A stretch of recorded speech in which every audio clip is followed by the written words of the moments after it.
In this video, Tom Kelly of Be Safe Lawn Care is asking me if it is wise to offer one-time services to non-clients. And Tom also gives his feedback from many years of selling lawn care in the Northeast market. So here both of us give our opinion on what I believe is a really important topic. Will you offer one of these optional or supplemental services to customers who aren't on your core business? So if they aren't a mowing customer, would you go ahead and do annual installation? Or if they aren't a fertilization customer, would you do a one-off spring aeration? And I don't know what you're going to say, Jonathan. I think I have an idea, but I'm not certain. The answer that I'd give you is no. I typically don't want to do that. I typically want to offer my optional or supplemental services only to my existing customers that are on my core service. So only my fertilization customers will be able to get a spring aeration or an ant, flea, and tick treatment. I think it kind of just waters down a lot of your scheduling. It waters down a lot of your efficacy. Jonathan, what's your take on that? 100% agree. I thought you were going to disagree. I thought you were going to go the other way. No, I agree, and I'll tell you why. There's only one little exception to that. I'll tell you, going back to the beginning of my business, I copied what everybody else did. I didn't have a tremendous amount of experience in the industry, so I copied what everybody else did, marketing, what services they were offering, what the pricing was, how they wrote contracts. I copied it all. Quickly realized that is not the kind of business I want to own, and so we really changed things up. If you were to have seen our business 4 years ago, we didn't offer pest control. We didn't offer sprinkler repair. We didn't offer a lot of these services. There was a point about 4 years ago that we said we'll only work with you if we can auto-charge your credit card when the work's complete. We don't take any clients that we don't auto-charge their credit card. And we don't take one-times. So where I'm going with that is, back to the beginning of my conversation, I said that we figured out there's 4 core services we most care about: mowing, irrigation, which we call sprinkler repair, fertilization, weed control, and pest control. If you'll sign up for one of those core services, we'll take you as a client. If you're not a mowing client but you'd like us to trim your bushes, we don't do it. If you want a spring cleanup, we don't do it. You have to be and we clearly say it in a very nice way. But if you're not a client taking one of our 4 core services, you're not our ideal client. Just like if you don't pay us with a credit card that we can auto-charge each week, you're not our ideal client. We clearly communicate it very nicely because we want to either win the business or have them think of us in 6 months and come back. The only exception to that is in the winter, or in the very slow time of the year, we will make exceptions at times, and it's if the guy working the phones has a gut feeling this could turn into more. Because in the wintertime, sometimes you don't have you'll get some calls. It will take the work. It's good for us because it's a slower time of the year.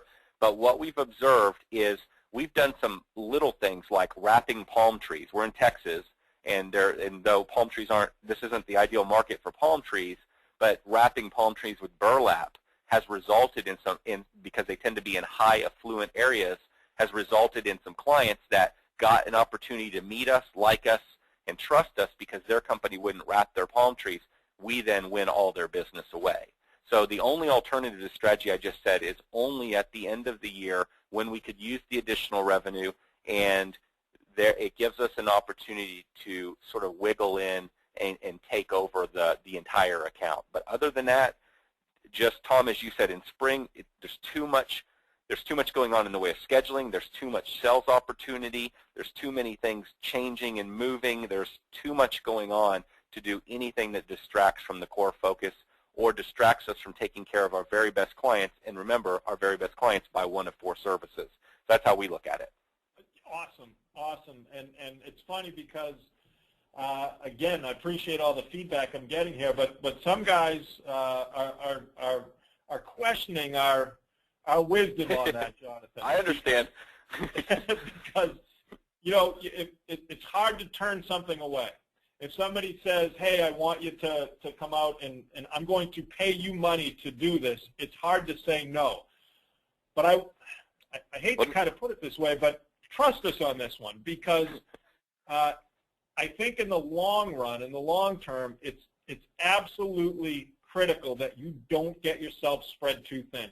And the customers that are going to call and want only one sort of fringe type service are not the type of customers that you want to do business with, and I'll tell you why.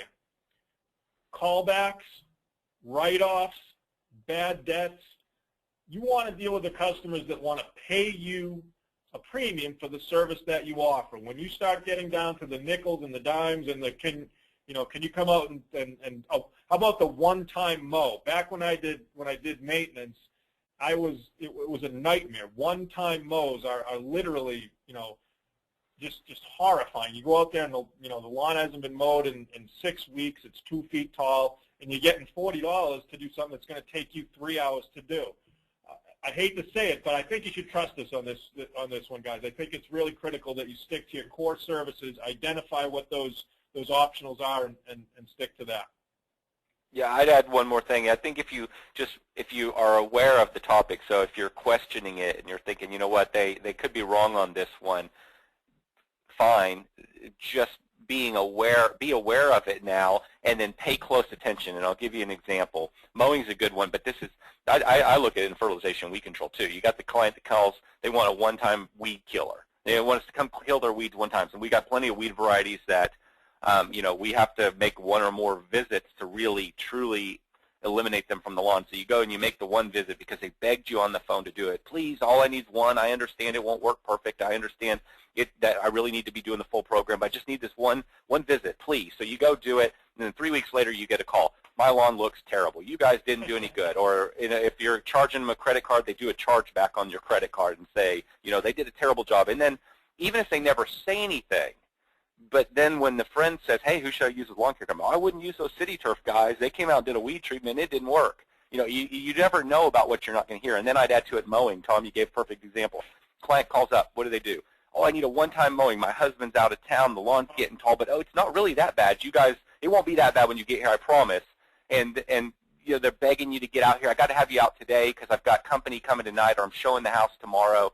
So what do? You juggle your schedule. You move things around. You have 5 phone calls with this person. They call in the middle of the day. Are you guys coming? You're not here yet. So now you've distracted your staff. And who's getting neglected? In our case, it's our client that pays us $2,500 a year is getting neglected, so we can make $40 from somebody that will never use us again, never refer us again. So we're now chasing $40 and potentially harming our other clients. Yeah, and all the time, energy, and effort that goes along with chasing that $40. It's hard to quantify that too. And Abby here kind of asks a funny question: how do you turn people down nicely?